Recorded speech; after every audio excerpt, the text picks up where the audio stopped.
ngày hôm nay xin chọn được mang tên người thần trên chiến trận.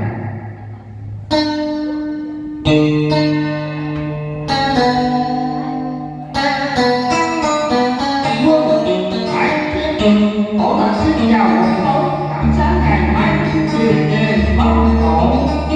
Không, em không về mong con. Nếu không về thì cái mã của này sẽ chịu cực hình với biết nhất. Con khát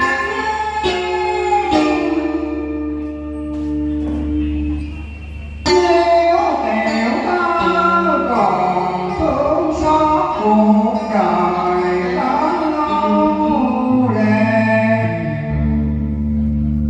tài danh tiểu con về đại giới quê.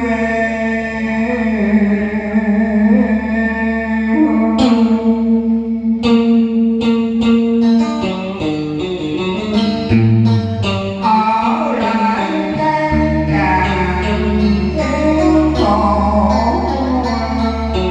tôi không còn phải tất cả.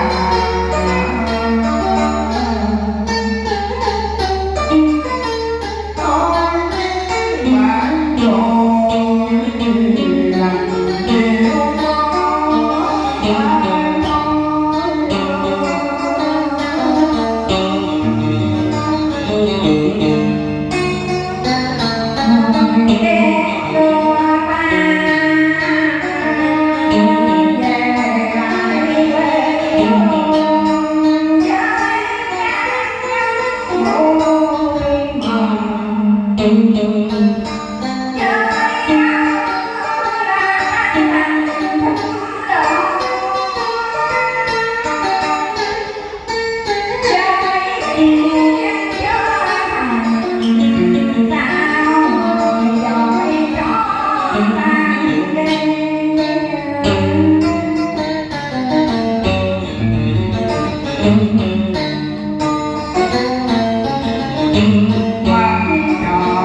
biết bạn rồi làm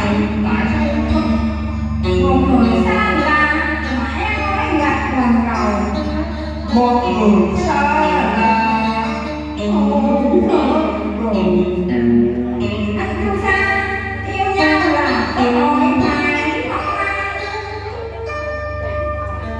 Có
Áo gấm chiến kiều có phải nhà người ấy là hẹn là quyền không người ta giờ thân thờ và theo kẻ đã vì sao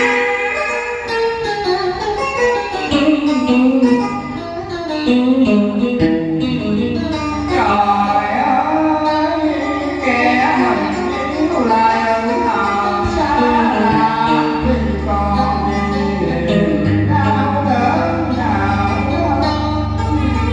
gần của tất cả mọi thứ đã đi qua xa tình trong lòng phần ý dòng